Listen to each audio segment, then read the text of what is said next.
So I sat down a couple weeks ago to play a game I'd recently been waiting 4 or 5 months for. Not a super long wait, but I only discovered it recently. And I could really only play it for an hour or two at a time over the course of like 9 days, being the busy person that I am. But the last time I played it, I sat down and played for about 45 minutes and then I just closed it. Not because it was like an especially bad game or because I was bored. I closed it because I realized I was kind of waiting for it to make me feel something that it really wasn't going to make me feel. So the problem wasn't the game, the problem was mostly just me. Now, let me run it back a little bit. I've been playing games for as long as I can remember, but I'm not going to give you the whole I picked up a controller at the age of 3 and never put it down origin story. Because it's everyone has that story. It's not very interesting. What is interesting though is the thing that nobody talks about, which is that somewhere between being a kid who could spend 12 hours in a game without blinking and being an adult who has to convince themselves to boot something up. Something was starting to kind of shift, and it wasn't just games, at least not entirely from games. Now, I wanted to be clear about something before going too much further into the video. This is not games are worse now and they used to be better, that kind of bullshit. I fucking hate those videos. Not a huge fan. If you're one of those people that thinks the best of gaming is behind us, that's fine. Hopefully, I can convince you otherwise. I think games are still good. I mean, I don't think that I'm gonna get Gauntlet Dark Legacy 2, but it's okay. I've got the Diablos and shit, so it's fine. More so, what I wanted to talk about was like the gap of who I was as a child playing a game and who I am as an adult with real life shit and real life problems. I think there's a huge difference, and the gap is not necessarily like games are shit. That's why I don't like to play them. It's like, no, I have things to do and I'm stressed, and playing this game is making me feel like I'm wasting time. I used to play games to kind of feel something, and while that sounds kind of dramatic, I do mean it in a literal sense. Like the Maw in Halo Combat Evolved, that moment where you're about to do the Warthog run, and it's the first time for me that a game's music swelled in at exactly the right moment during a huge monumental event in a game, and it gives you chills. Like that was a pretty big moment. And I feel like recently I haven't had a ton of those exact moments.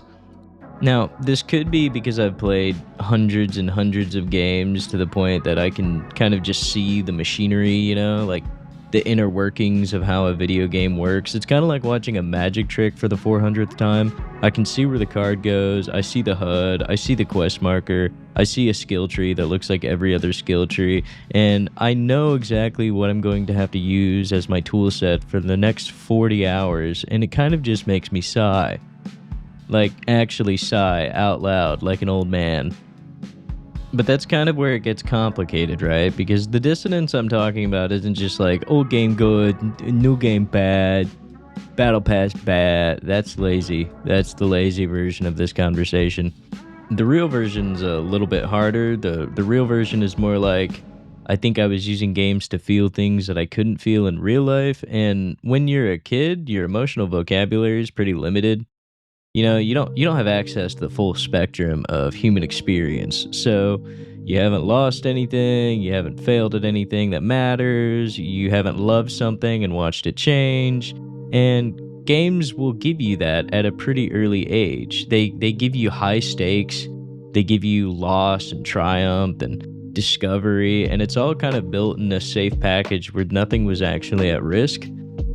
Video games and movies are where children learn about these different levels of conflict. Now, I may look 17 and 30 at the same fucking time, but I am not a child. I have actual stakes in life, real ones, and the safe package of a video game probably just doesn't hit the same way because my brain knows this is safe and this is my relaxing place. And it's not like dissimilar to how you can't enjoy a haunted house after you experience real fear. The simulation just stops registering for you. This is not dissimilar to why airsoft cheaters don't call their hits. There's no actual pain going on. I mean, BBs hurt a little bit, but it's not a fucking bullet. But all of this shit I'm talking about kind of culminates into a lot of things that I've been noticing about myself, and I would assume are probably universal, or at least it's definitely not just me. It cannot just be me. If it's just me, that sucks.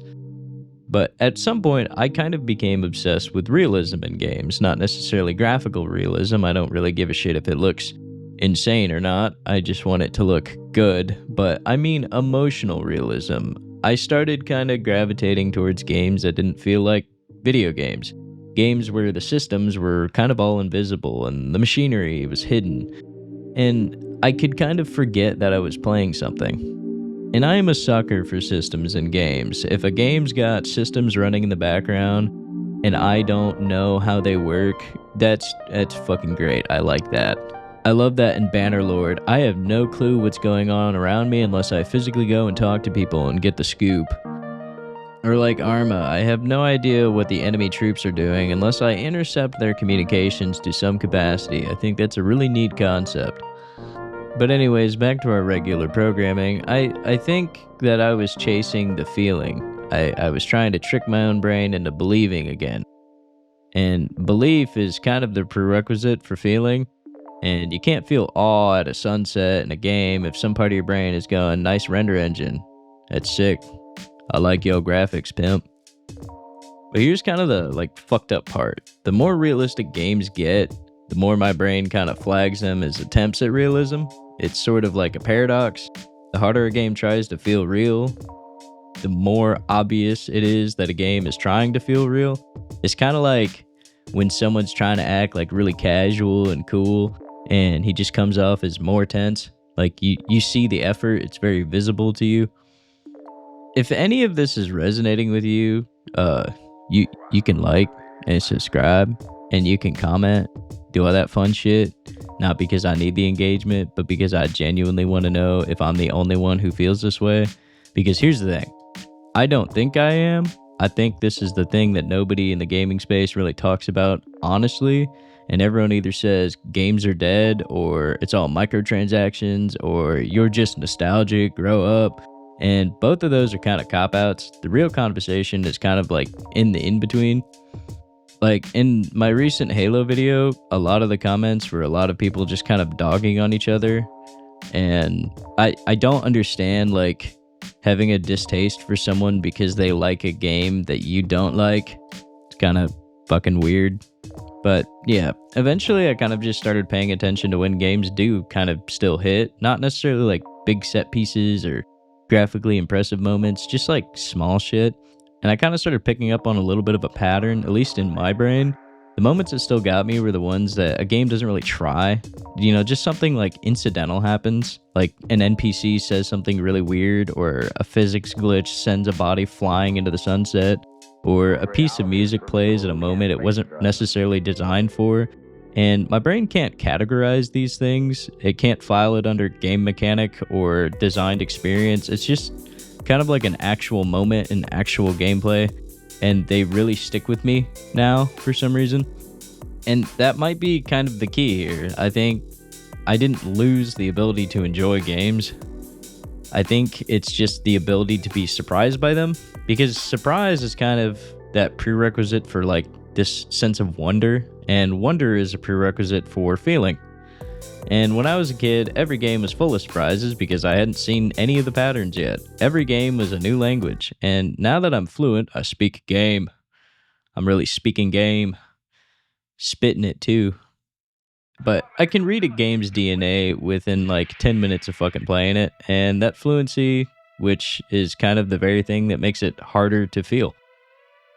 And it's not like a tragedy or anything, it's just something that happens when you do the same shit for 20 years.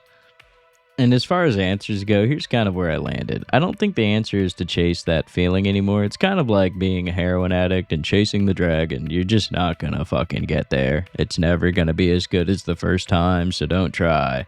And I don't think the answer is to find one game that makes you feel like you're 12 again. That just doesn't exist. And if it did, you'd see right through it in like 10 minutes. I think the answer is to let the relationship change a little bit. When I play games now, it's a little bit different. It's quieter, it's less about awe and more about appreciation. It's less about discovery and more about craft. It's less about, holy shit, I've never seen anything like this, and more about, okay, I see what you did there. That's pretty cool. I mean, I find myself less having like crazy moments and more like giggling a little bit and being like, that's kind of neat. I like that. It's very cool. That was pretty much my whole experience with Crimson Desert. I fucking loved Crimson Desert. That was a great game, but I was never like blown the fuck away.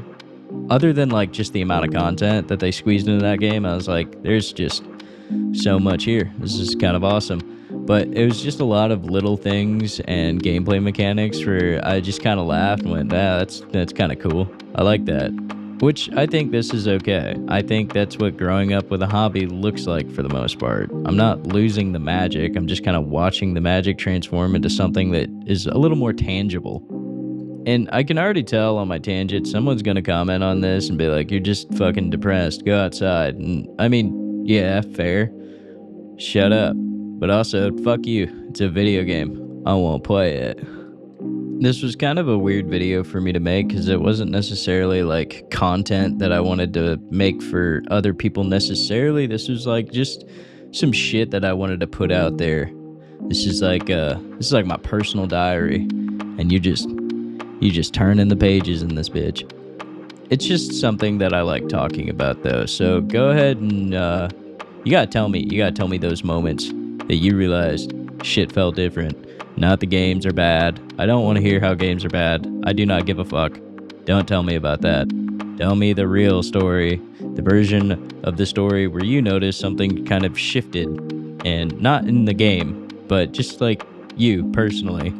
I think that conversation is a lot more interesting than the one everyone else is having. So until next time, I love you.